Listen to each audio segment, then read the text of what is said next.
esta ocasión vamos a hablar sobre la historia de la masonería en el estado de Veracruz, fundamentalmente lo que fue el siglo XIX, que es cuando se forma la masonería precisamente en el estado. No sin antes hablar un poquito acerca de cuándo llega la masonería a México.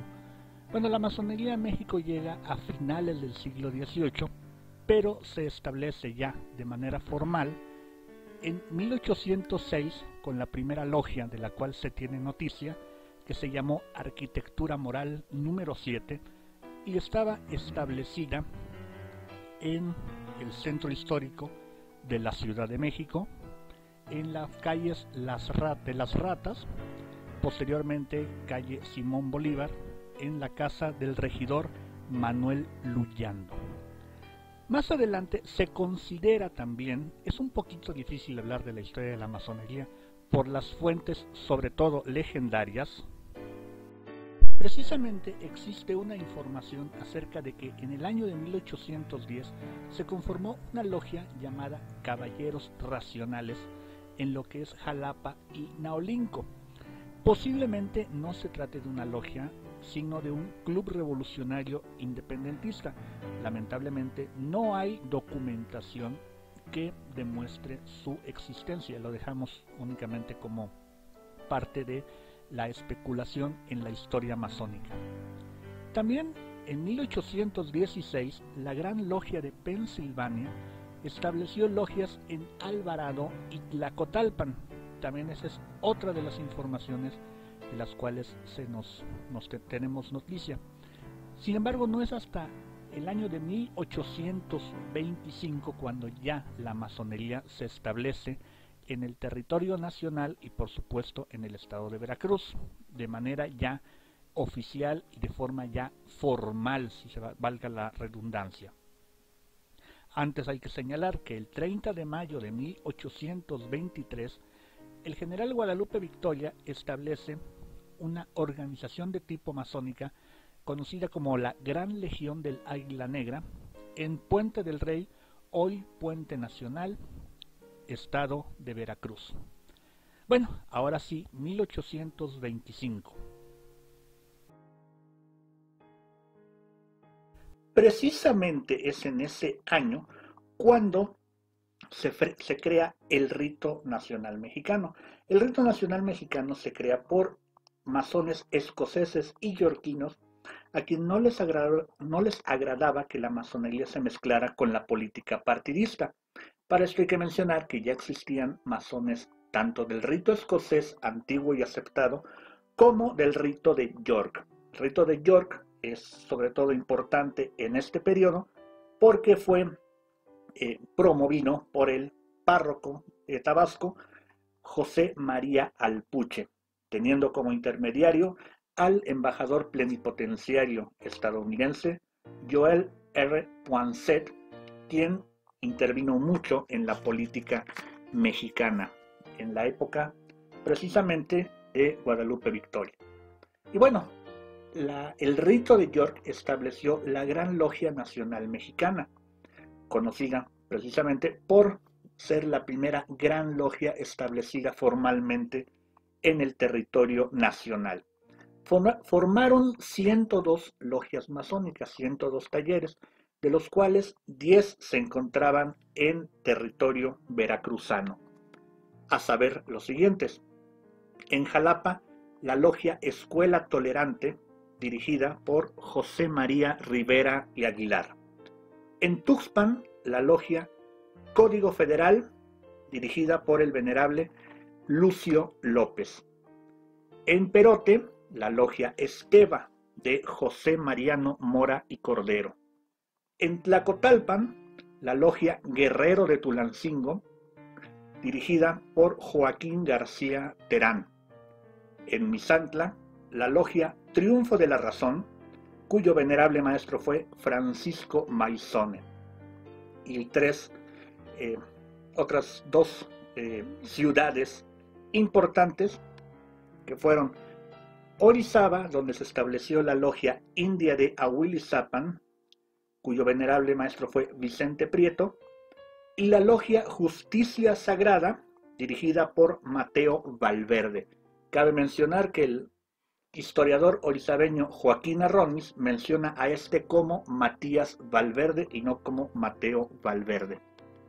Y en el puerto de Veracruz, la ciudad más importante, se encontraban las logias Minerva, de Antonio Fulle y Moreno, su venerable maestro, la logia Victoria sobre Zempoala, cuyo venerable maestro era Manuel Fernández Castrillón, y la logia Moderación Acrisolada, de José Ignacio Mora.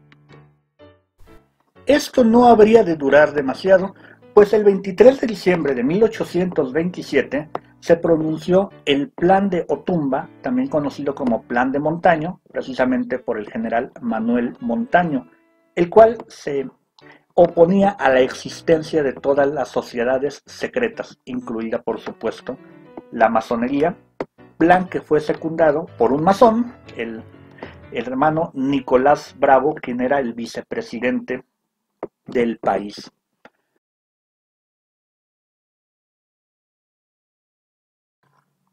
Y bueno, la masonería desaparece a nivel nacional y más bien subsiste en muchos aspectos de manera clandestina, sobre todo en el rito nacional mexicano. El rito de York desapareció hasta finales del siglo XIX, principios del siglo XX, cuando en pleno porfiriato regresa. Pasa que en 1859 el rito escocés antiguo y aceptado se renovó gracias a un masón colombiano llamado Pedro Abad del Oro, quien realiza gestiones con el Gran Oriente Neogranadino de Cartagena, Colombia, quien le otorga carta patente para formar una logia, la logia Unión Fraternal número 20 en la Ciudad de México, la cual se puede considerar como la logia que genera, o mejor dicho, que refunda el rito escocés antiguo y aceptado. Y con este entusiasmo masónico, se busca crear un supremo consejo. Se adelanta un masón cismático del Gran Oriente de Luisiana, un masón que no estaba autorizado, llamado Jacques Fullhouse, y funda en la Ciudad de México el Supremo Consejo del Valle del Anáhuac, mismo que se considera históricamente como un Supremo Consejo ilegal. Más tarde, Charles Lafond de Ladebat, quien venía del Supremo Consejo de Charleston, funda el Supremo Consejo para México y América Central en el puerto de Veracruz, apoyado por los liberales de este puerto, de Veracruz, y lo que consigue en una pieza del Hospital Civil del puerto de Veracruz el 21 de diciembre de 1860.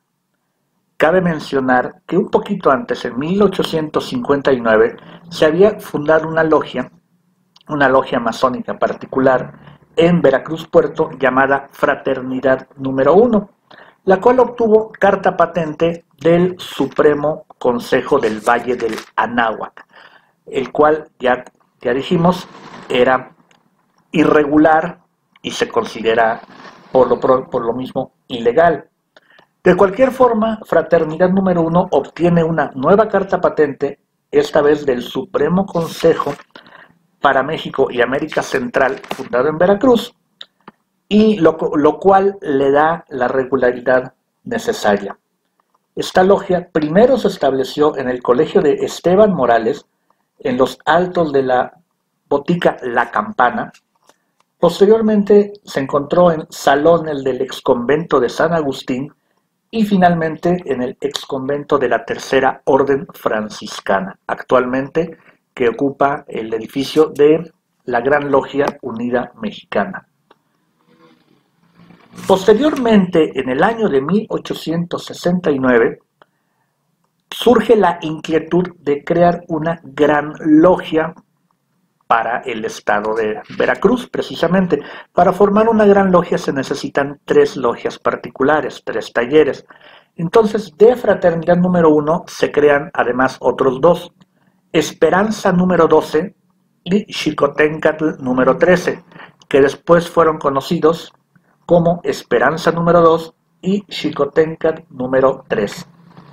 Así, el 23 de marzo de 1869, el Supremo Consejo funda la primer gran logia simbólica del país, llamada Gran Logia de Libres y Aceptados Masones del Estado de Veracruz, o simplemente Gran Logia del Estado de Veracruz. Y bueno, esta gran logia se dedicó los siguientes años a crecer, fundando logias masónicas en distintas ciudades del estado de Veracruz. Así, el 12 de mayo de 1869 se crea en Jalapa la logia Concordia número 17, que posteriormente se conoce como Concordia número 1. En 1870, la logia Obreros del Templo número 25 en el puerto de Veracruz, misma que abate columnas, o mejor dicho, cierra sus puertas en 1875. El 15 de diciembre de 1870 se funda la logia Estrella de Sotavento en la ciudad de Alvarado. El 17 de septiembre de 1879, la logia Obreros del Silencio en Tuxpan. En diciembre de 1880, la logia Virtud número 75 de Acayucan. El 12 de enero de 1881, la logia Progreso número 28 en la ciudad de Orizaba. Y finalmente, el 12 de junio de 1881, la logia Citlaltépetl número 79 en la ciudad de Córdoba. Posteriormente, bueno, pues habría algunos problemas. Las logias Obreros del Templo de Veracruz y una logia del Rito Nacional Mexicano llamada Lumen obtuvieron cartas patentes de la Gran Logia de Colón y la Isla de Cuba, un hecho que masónicamente se considera ilegal porque ya existía una gran logia en el territorio mexicano y específicamente en el estado de Veracruz, y no tenía una potencia masónica extranjera por qué entrometerse en el territorio. Se consideró como una violación de estatutos. Pero aparte de eso, la Gran Logia de Colón y la Isla de Cuba estableció nuevas logias, también en el puerto de Veracruz, las logias Arcoíris, la Logia Libertad y la Logia Urania. Y se formó así la Gran Logia Independiente Mexicana en el año de 1882. Una gran logia de carácter irregular, puesto que ya existía una logia legal establecida en México.